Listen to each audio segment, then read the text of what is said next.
ezi nwanne m biko eweliwe ka njọ gị iwere asụsụ na omenala Igbo fọnye na akpa azụ ma na-eri okwu bekee ka ji ọcha biko were asụsụ na omenala Igbo gwara ha jụ ọwara ndị enyi gị ikwu na ibe ka ha sonye n'ibuli asụsụ na omenala Igbo elu site n'ime ka asụsụ Igbo bụ olu ala anyị ghara ịnwụ anwụ ma sụtakwa akwụkwọ ọma ndị a nke Maazị Chimezie Victor Okorochukwu dere iji mee ka mmụta asụsụ na edemede Igbo gaa were marakwa na nwanne na-eri nri okporo ụzọ anya uhie anaghị akọ ya maka onye mara izu ọka nka gaziere n'ịntanetị ka idenye www.igbonetwork.com ọzọkwa www.igbonetwork.com ị ga-ahụ akwụkwọ ọma ndị a. Ndị ala anyị bụ ụmụ Igbo bi na mba ụwa dị iche iche, ekele m ụnụ. Ọka akụkọ bụ Maazị Chimezie Okorochukwu. Onye isi ọchịchị obodo Anambra bụ Maazị Willie Obianọ nke ndọrọndọrọ ọchịchị All Progressive Alliance maọbụ APGA n'ahịa ịchafụ emeriela ọzọ na ntụliaka elu ịbụ onye isi ọchịchị obodo Anambra nke ugboro abụọ dịka ozi nke ụlọọrụ Naijiria na-ahụ maka ntụliaka elu bụ Independent National Electoral Commission dị n'okpuru ọchịchị Ọka siri dị. Okwe ntụliaka elu gbara Maazị Obianọ kpochapụrụ ọchịchị ime obodo 21 na Anambra. Ndị Maazị Obianọ jiri etum mmeri ntụliaka elu wee nyụọ anya dịka Maazị Oseloka Obeze na Maazị Godwin Ezemo nke ndọrọndọrọ ọchịchị People's Democratic Party PDP na People's Progressive Alliance PPA abụfuola ma tiekwa tụfiakwa. Mgbe ozi okwe mmeri Maazị Obianọ ruru ha ntị, ha kwukọrịtara na aghụghọ na arụrụ ala na-esi isi dị n'ime okwe ntụliaka elu ahụ gbara Maazị Obianọ maka ihi na ọ bụghị ka ihe nracha si amị. Ha wee sị na ha ga-amado imi na anya n'ala iji chọpụta ka Maazị Obianọ siri kpaa ekite ntụliaka elu o ji wee nwee ike ikute mmiri. Ideji ụlọ ndị Igbo Ajị Anyawara Dike, otu mkpụrụ akwụ ndị Igbo rụnyere n'ọkụ ha na ndị Hausa na ndị Yoruba ji eri nri. Odogwu nwoke nwere agba Dr. Alexander Ifeanyichukwu Ekwueme azaala Chineke oku ikpeazụ mgbe ọ hapụrụ ụwa abalị 3 gara aga. Dr. Ekwueme bụ ọnwa ndị Igbo jiri hụ ụzọ n'ala Naịjirịa mgbe agụụ ndị Igbo inwe aka siri ike na ọchịchị ala Naịjirịa na-eche ha aka mgba. Ka ọ dị ugbu a n'ala Naịjirịa, onye ihu na onye azụ nwere aha ama ama amalitela eri kwuwe ka Dr. Alex Ekwueme siri bụrụ mmanwụ tiri onwe ya n'ọnọdụ ịhụnanya pụrụ iche ọ hụrụ ala Naịjirịa. Onye isi ala Muhammadu Buhari ezipụlarị ozi ma kwuo na Dr. Ekwueme rụrụ ọrụ pụrụ iche iji hụ na onye ukwu na onye nta Naịjirịa ọbụla biri n'udo. Ọ gara n'ihu wee jaa Dr. Ekwueme mma si na ọ bụ ọnụ kwuchitere ndị na-enweghị onye na-ekwuru ha, bụrụkwa onye nzọpụta nyere ụmụ ogbenye. Ozi nkasi obi na obiọma malitere dawa ka ugbele akụ mgbe ndị isi ọchịchị obodo Naịjirịa niile zigara ezinụlọ Dr. Ekwueme ozi ma jaakwa ya mma n'ụzọ pụrụ iche. Ndị isi ala chịrị Naịjirịa mgbe gara aga dịka Shehu Shagari, Olusegun Obasanjo, IBB na onye isi ụlọ ọrụ omeiwu ala Naịjirịa Bukola Saraki, ndị isi ọchịchị ala Igbo niile, onye isi ọha na eze ndị Igbo Chief John Nwudo, onye isi ala Igbo Development Foundation Prọfesọ Ụzọdịmma Nwala kpụpụrụ Dr. Ekwueme okpu ma kwupụtakwa ọrụ ọma niile ọ rụrụ iji weta udo na ọganihu n'ala Igbo na Naịjirịa niile. Eze Laz Ekwueme, nwanne Dr. Alexander Ekwueme, jiri obi aṅụrị nabata ozi ndị a n'aha ezinụlọ ha. Onye isi oche nke PDP n'obodo Kano bụ Sinetọ Masud El Jibrin Dogowa agwala onye isi ala Muhammadu Buhari ka ọ ghara ịpụta ịzụ ọkwa ọchịchị nke onye isi ala Naịjirịa mgbe a ga-enwe ntụliaka elu n'afọ 2 na-abịa abịa. Sinetọ Dogowa bụ onye na-anọchite ọchịchị obodo Kano n'ụlọ nzukọ nke ala Naịjirịa.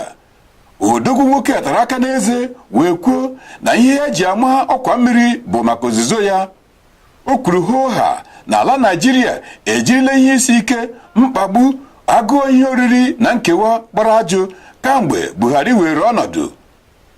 Ọ sị maka ihe nke a ọ kara ya mma ịnọrọ ala be ya maka ihi na Buhari bụ nwa dibịa gara njepụ ịgwọ ahụike ọhaneze kemgbe afọ abụọ agwọtaghị akụ ma ya fọdụ dụbara afọ. Ọ gwara ndị ndọrọndọrọ ọchịchị nke APC ka ha were ubiri wee mara kpụrụchi maka ihi na okenye isi na-ama jijiji adịghị mma ịgba mgba ụmụ okorobịa ji ume kwesịrị ịgba. Ọba Akitunde Akinyemi nke ugwu ọchịchị obodo Ogun ebeela akwa arịrị gbasara otu ndị Fulani na-achị Nama si egbu ndị obodo ya na ka ha si eji egbe ogbunigwe anaghara ndị ọrụ ugbo ihe ha kọrọ n'ubi n'aka ike. Ọba Akinyemi gbarụrụ ihu wee kwuo na ndị ọrụ ugbo obodo ya na-eji ihe ha kọtara n'ubi na-azụ ụmụ ha n'akwụkwọ, ma ugbu a ndị Fulani na-akpa Nama ji anụmanụ ha erikọ ihe ha kọrọ n'ubi. Agụụ ihe oriri echiela ndị obodo ya ọnụ n'ala n'ọnọdụ ahụghị tụtụrụ racha. Ọ kpọkuru ngalaba na-ahụ maka ọrụ ugbo ka ha nyere ndị obodo ya aka kwụsị ndị Fulani ịnara ha ụra wee rahụọ. Ka nke a na-ewu, ndị amara nke nga ọkpala dị n'okpuru ọchịchị obodo Imo etiele mkpu zuru obodo Imo niile ọnụ gbasara mbuso agha nke ndị Fulani na-achị Nama na anụmanụ ha si erikpọ ihe a kọrọ n'ugbo. Ha dọrọ ọchịchị obodo Imo aka na ntị gbasara ịkwafu ọbara mmadụ nke na-achọ iwere ọnọdụ n'agbata ndị amala nga ọkpala na ndị Fulani ji egbe na anụmanụ akpa arụ. Ndị obodo amala kwupụtara ihe a mgbe ha na-ekpesara ụkọchukwu dị elu bụ onye isi nchụaja Geoffrey Okorafor nke Diocese dị n'Egbu. Onye isi nchụaja Okorafor gosiri mwute si n'obi banyere otu ndị Fulani bụ egbe ji akpachara anya azụ ụmụ anụmanụ ha n'ugbo ndị mmadụ kọrọ na ebe ha si enweta ihe eji enyere ndụ aka.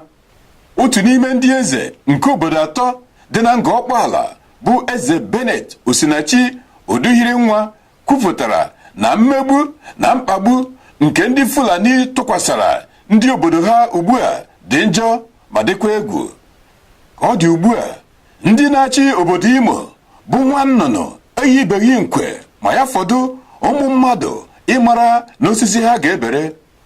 Omeiwu enyi nna ya Abaribe na-anọchite anya ndị ndịda mpaghara omeiwu nke ọchịchị obodo Abia agwala ụlọ ikpe ala Naịjirịa ka ọ kwụọ ya nde naira 10 maka nsogbu na ọgbaghara nke ịgbapụta Nnamdi Kanu na nga butere ya. Omeiwu Abaribe ji otu nde naira wee binye aka n'akwụkwọ ịgbapụta Nnamdi Kanu n'ibe, ma ugbu a ndị agha ala Naịjirịa mere ka achọwa Nnamdi Kanu achọwa, ha ga-akwụchigha ya ego ahụ maka ihi na oke anaghị eri oke onye mụ anya. Onye ọkaikpe na-anọchite anya Maazị Kanu bụ Ifeanyi Ejiofor gwara ọkaikpe ziri ezi nke ụlọikpe dị elu bụ Binta Nyako na kamgbe ndị agha ala Naịjirịa wụchara n'ezinụlọ Maazị Nnamdi Kanu mgbe ọnwa itenaanị nke afọ a gbara mkpụrụ ụbọchị 14 ka ọhaneze malitere chọwa Maazị Kanu achọwa. O wee sị na ọ bụ ndị agha ala Naịjirịa mara anya ebe onye isi IPOB nọ. Ọkaikpe na-anọchite anya omeiwu enyi nna ya Abaribe gwara ụlọikpe na omeiwu Abaribe chọrọ ịkwụ aka ya na ịnapụta Nnamdi Kanu n'ibe. Ka ọ dị ugbu a, Oriakụ Nyanko kwuru na ya agaghị etinye ọnụ na ihe gbasara omeiwu Abaribe wee ruo mgbe Maazị Nnamdi Kanu wụchara n'ụlọ ikpe. Akụkọ ndị a niile ị na-elere si n'ụlọ ọrụ ndị Igbo na-agbasa akụkọ n'ala Amerịka eruteghị aka. Aṅụla ngwọ, nkwụ na-abịa. Onyonyo ndị Igbo dị n'ala Amerịka na-agbasa mmemme nke ndị Igbo n'ụwa niile na-anaghị ego ọbụla iji mee ka asụsụ Igbo bụ olu ala anyị ghara ịnwụ anwụ. Ya bụ, ị nwere amama ọkwa ma ọ bụ ịgbasa ozi maka mmemme dịka ọgbakọ ukwu maọbụ convention, iri ji nke omenala Igbo, ịlụ nwaanyị maọbụ ịgba nkwụ, ncheta ndụ ọma maọbụ ọnwụ mmadụ, Igbo Network ga-enyere gị aka ime ka ọha na eze mara. Ọ ga-emekwa ka ozi ziri anwụrụ ọkụ ruo igwe ntị maka ihi na anaghị atụkwu nwa nchịkọ na nzuzo. Nke a bụ akara ị ga-esi zitere Igbo Network ozi gị: event@igbonetwork.com. Ọzọkwa, event@igbonetwork.com. marakwa na afọ onye bụ afọ ukwu ya, mee ka asụsụ na omenala Igbo bụrụ akwa akụrụ, maka ihi na ugoriri awọ mma ya arụọla.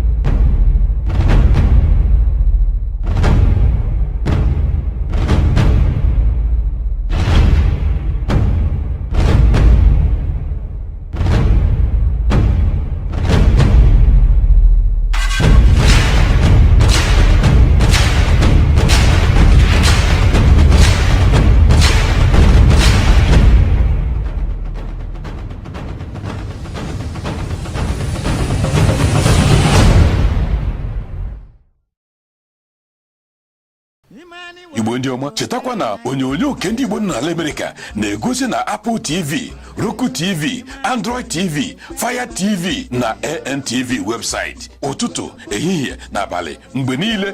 Na African Network Television ANTV, onyonyo nke ndị Igbo n'ala Amerịka bụ mpalaka nke African Network Television. N'agbanyeghị ebe ọbụla ị nọ n'ụwa, ị nọ n'Europe, Africa, Asia maọbụ na America, ị ga-enweta onyonyo nke ndị Igbo n'ala Amerịka n'ụtụtụ, ehihie na abalị mgbe niile. Ngwa gazie ka ị nweta onyonyo nke ndị Igbo n'ala Amerịka na onyonyo gị maọbụ ekwentị gị. Chai, African Network Television USA. Na Chineke ndị Igbo afụta Igbo n'anya, ihe ọma dị iche iche o juru n'ala Igbo. Onye isi ala mba Zambia bụ Edgar Lungu ezipụla onye isi ala izizi chiburu mba Zambia bụ Dr. Kenneth Kaunda ka ọ wụcha na mba Zimbabwe gaa yọọ onye isi ala Robert Mugabe ka ọ rituo n'ọkwa ọchịchị. Dr. Kaunda bụ ochie dike nwa afọ ala Afrịka lụrụ ọgụ nnwere onwe n'aka ndị ọcha nke mba Zambia. Maazị Mugabe achịalarị mba Zimbabwe afọ 37 kamgbe mba ahụ nwere onwe ha n'aka ndị ọcha, mana agụọ nwunye ya bụ Grace ịchị Zimbabwe gawa n'ihu ka nọ echughị ụra. Mugabe buru ụzọ chụtuo onye na-esota ya n'ọkwa ọchịchị bụ Joyce Mujuru afọ ole na ole gara aga, ma were Maazị Emmerson Mnangagwa onye nche ya dochie anya ya. Ugbu a o ruru ka Maazị Mnangagwa rigoro n'ọkwa onye isi ala nke ndọrọndọrọ ọchịchị ZANU-PF. Mugabe malitere gbaa ije akwara. Mbọ niile ọ gbara iji nọrọ n'ọkwa ọchịchị ebighị ebi mechara kụọ afọ n'ala, ma mgbe ọ chọpụtara na ijiji na-enweghị onye ndụmọdụ na-eso ozu ala n'ili, o dere akwụkwọ ịgba alụkwaghịm n'ọkụ iji mee ka ndị obodo ya ghara ikpofu ya ka ntụ ụgụrụ. Maka ọ dị ugbu a na mba ahụ, Maazị Emmerson Mnangagwa arịgorolarị n'oche ọkwa ọchịchị nke onye isi ala mba Zimbabwe. O wee bụrụ ka ochie dike dịka Robert Mugabe bụ ugo si rie awọ n'ụwa nka ya. Ihe karịrị 100 mmadụ na 55 anwụọla na mba Ijipt n'okpuru ọchịchị Sinai mgbe ndị agha ike jiri ogbunigwe na egbe wee gbarie ụlọ alakụba nke Rauda. Ndị agha ike a gbariri ụlọ alakụba iji wee nweta ndị agha nche obodo ha gara ịkpụ isi ala ebe ahụ. Ndị akaebe jiri anya ahụ mgbe arụ ha mere kwuru na ndị agha ike bụ ụgbọala gburu ụfọdụ ndị mmadụ zọpụtara onwe ha n'ogbunigwe ahụ, ebe ndị ọzọ jikwara egbe gbagbuo igwe mmadụ na-agba ọsọ ndụ. Ọtụtụ ndị agha ike gburu bụ ndị nzukọ a na-akpọ Sofis nke ndị ISIS were ka ndị okwukwe ha na nkụzi nke Islam ha bụ adịgboroja. Ndị gbuo onwe ha ma gbuokwa mmadụ ibe ha egbuola mmadụ 50 n'ime obodo Mubi nke ọchịchị obodo Adamawa. Ogbunigwe dị egwu gbawara n'ụlọ ekpere nke ndị alakụba ebe ndị mmadụ jupụtara ekpe ekpere.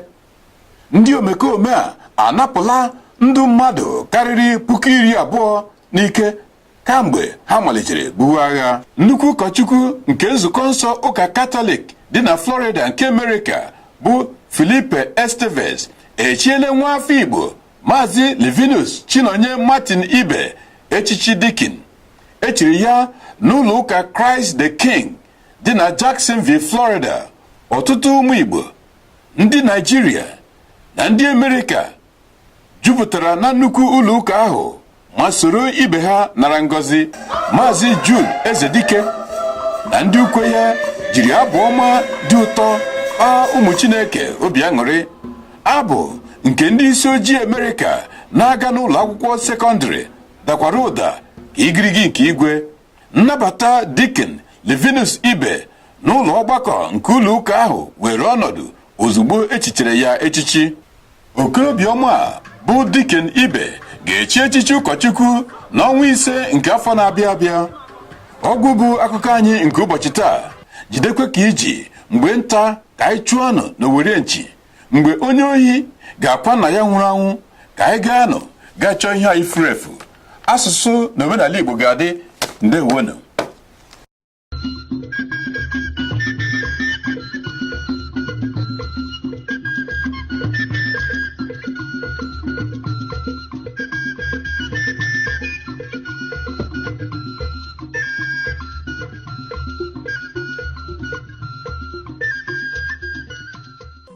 Ezi nwanne m biko eweliwe ka m jụọ gị, iwere asụsụ na omenala Igbo fọnye na-akpa azụ ma na-eri okwu bekee ka ji ọcha? Biko were asụsụ na omenala Igbo gwara ha jụ. Ọwara ndị enyi gị ikwu na ibe ka ha sonye n'ibuli asụsụ na omenala Igbo elu site n'ime ka asụsụ Igbo bụ olu ala anyị ghara ịnwụ anwụ, ma zụtakwa akwụkwọ ọma ndị a nke Maazị Chimezie Victor Okorochukwu dere iji mee ka mmụta asụsụ na edemede Igbo gaa were were.